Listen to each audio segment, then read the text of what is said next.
Noticiario 1936. Los 150 días que cambiaron la historia de España.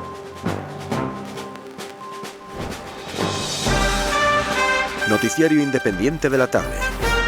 Desde nuestros estudios de la calle Antonio Maura de Madrid.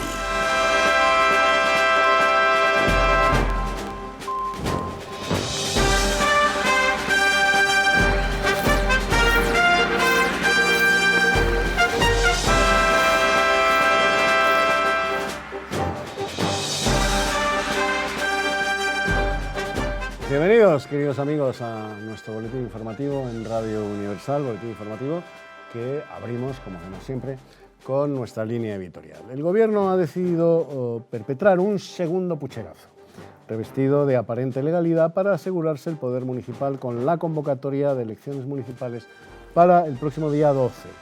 La oposición ha denunciado la vulneración de la ley al pretender renovar toda la corporación y no solo la mitad como correspondía. Además, las elecciones se realizarían con las garantías constitucionales suspendidas. Y antes de abrir nuestra página de información nacional, vamos, como siempre, a una noticia publicitaria.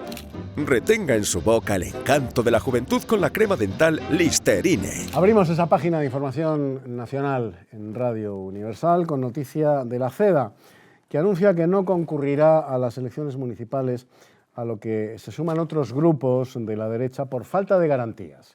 Gil Robles ha recordado que numerosos centros de su coalición han sido incendiados o clausurados por el Gobierno. No se pueden convocar elecciones cuando la excitación de los ánimos crece de día en día, hasta el punto de crearse un verdadero ambiente de guerra civil, según ha afirmado el dirigente de la CEDA, Gil Robles.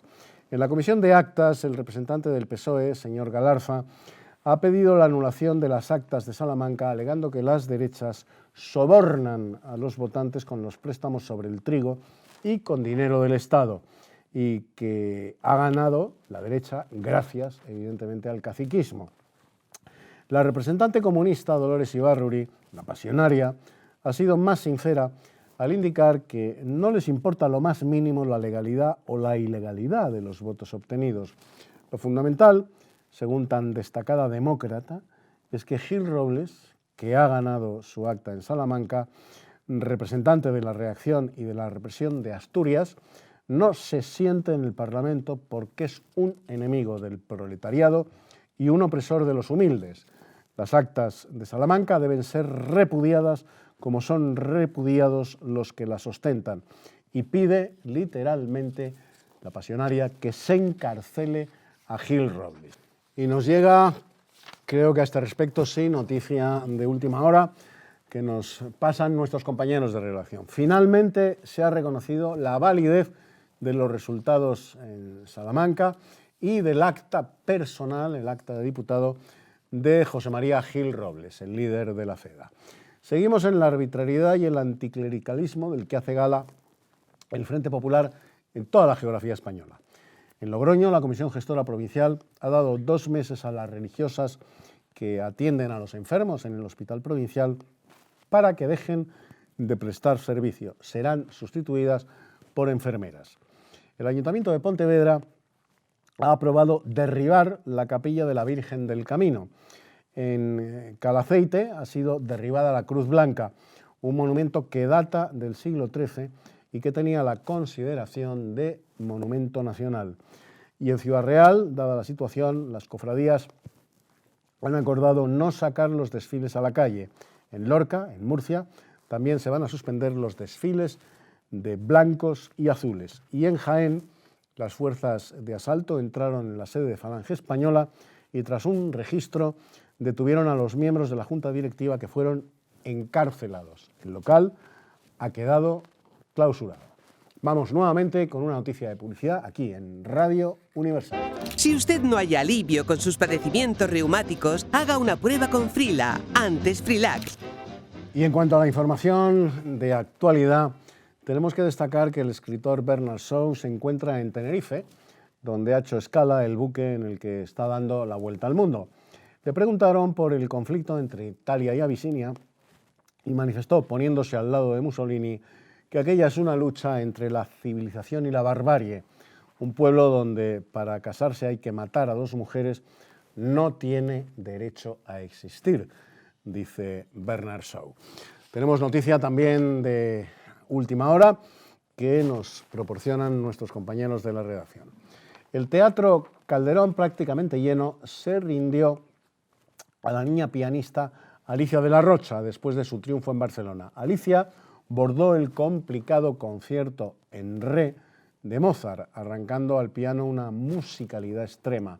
Estamos ante una prodigiosa pianista que aún no ha cumplido los 13 años, que empezó con su concierto durante la Exposición Universal y empieza a ser conocida como Lady Mozart. Y vamos a despedir este boletín escuchando a don Miguel Molina, que triunfa con una nueva versión de la célebre Trinidad grabada por Concha Piquer el año pasado. Hasta mañana, queridos amigos y radioyentes de Radio Universal. Trinidad, mi Trinidad, la de la Puerta Real, carita de Nazarena. Bueno, pues bienvenidos al siglo XXI. Acabamos de estar en el siglo XX, en abril, concretamente el 2 de abril de 1936, y estamos ya, la magia de la televisión, en el 2 de abril de 2019, con Ricardo Ruiz de la Serna, que es, como saben, profesor de la Universidad CEU San Pablo e investigador asociado del Instituto CEU de Estudios Históricos. CEU de Estudios Un nombre largo. Bueno, vamos a ver, Ricardo. El gobierno convoca elecciones municipales. Sí. Bien, nada más a los pocos meses de llegar al poder, en febrero del 36, convoca elecciones municipales. El sistema preveía la renovación de ayuntamientos en 2 mitades. Sí. Pero ahora quería Azaña renovar el 100% de estos ayuntamientos. ¿Esto era legal? ¿Por qué lo quería hacer? A ver, hablar de legalidad ya en el momento del año 36 y del gobierno... Absurdo. No absurdo, pero requiere que resituemos a qué nos referimos. ¿A qué legalidad? Había una legalidad, la había. Lo que pasa es que las autoridades del Frente Popular sistemáticamente la incumplen. Es decir, hay un momento en el cual la excepcionalidad se convierte en algo bastante habitual. La excepcionalidad en el derecho formal, este era un caso, pero también la excepcionalidad en la aplicación del derecho. Entonces, en un clima político en el que la ilegalidad y el atropello se convierten en moneda común, en el que la violencia, hemos tenido alguna ocasión de contarlo en más ocasiones y nuestros espectadores recuerdan, en un momento histórico en el que la violencia forma parte de la práctica política y de la acción política de los partidos, en que la propaganda tiende no solamente a criticar al oponente, sino a deslegitimarlo como agente en el juego político. En ese contexto se dan 2 tendencias. La primera, la idea de que la República está en peligro y, por lo tanto, para salvar a la República, cualquier recurso es legítimo, incluso el que suponga una alteración o una modificación arbitraria de las reglas de juego previamente establecidas. Primero. Segundo, con tal de salvar a la República, puedes deslegitimar a casi la mitad del electorado que había votado, en este caso, por CEDA o por las opciones que se consideraban de las derechas. La combinación de estas 2 cosas es terrible, porque en el primer caso tienes una pretendida, me niego a llamarla justificación, pero una pretendida motivación para normas de excepción, y en el segundo caso tienes una justificación filosófico-política. Todo esto lo hago porque de otra manera mi oponente, que es ilegítimo, está deslegitimado por aquello que piensa, se hará con el poder y me pondrá en peligro. Para terminar el cóctel explosivo, el propio Frente Popular estaba profundamente dividido.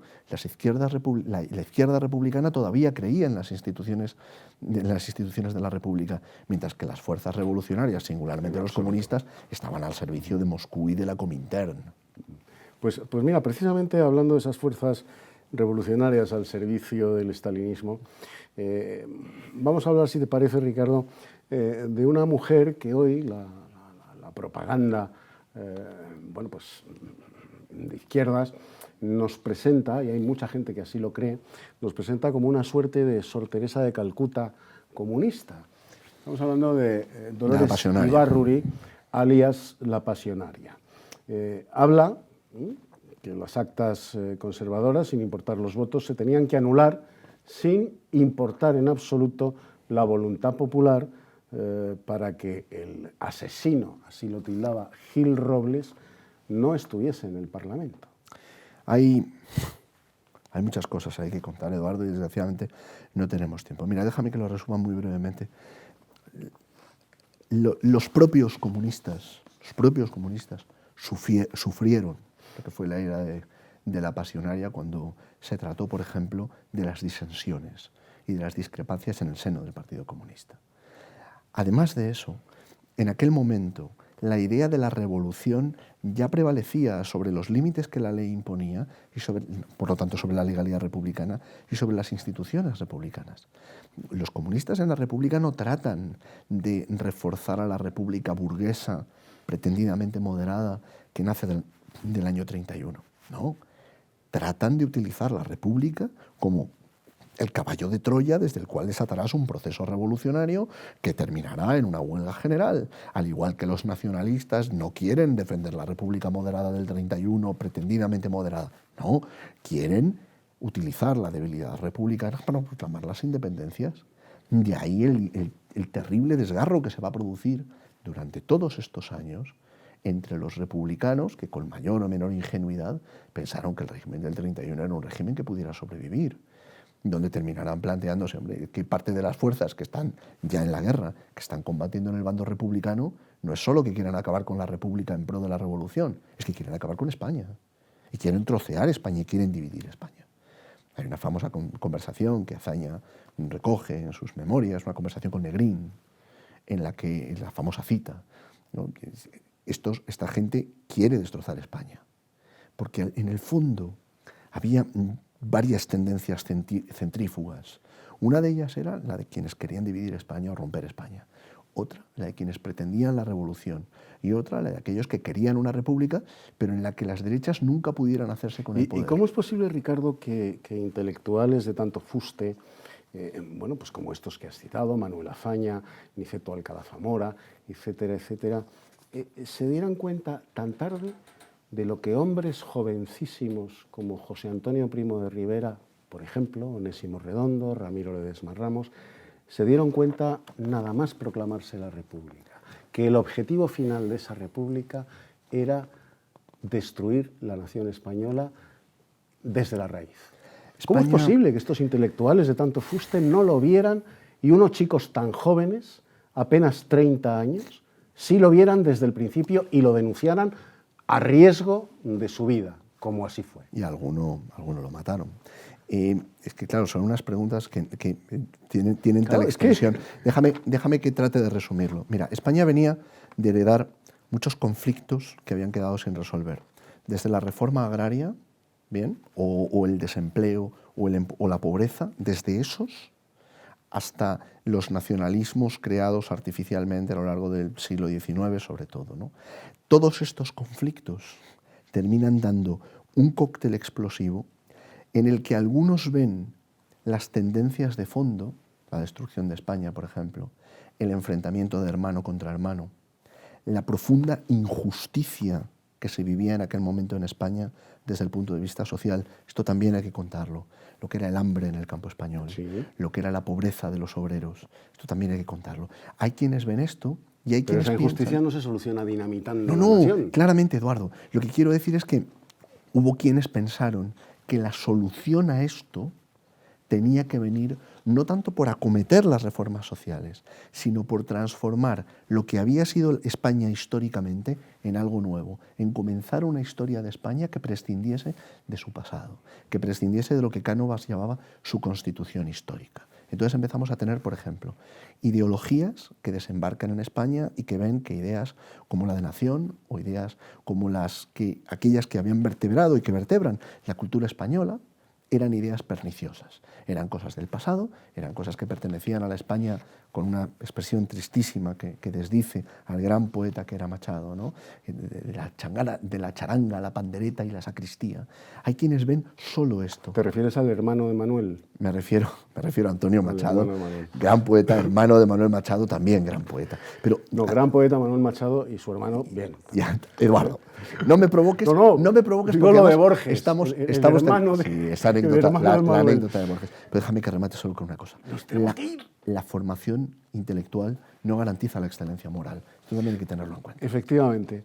Va a volver porque yo lo necesito y el programa lo necesita. Porque me provoca. Querido Ricardo, un abrazo muy fuerte y a Otro todos para ustedes, ya saben, mañana a las 9:30 en punto, Noticiario 1936. Hasta mañana, amigos. Muchísimas gracias por su atención. Adiós.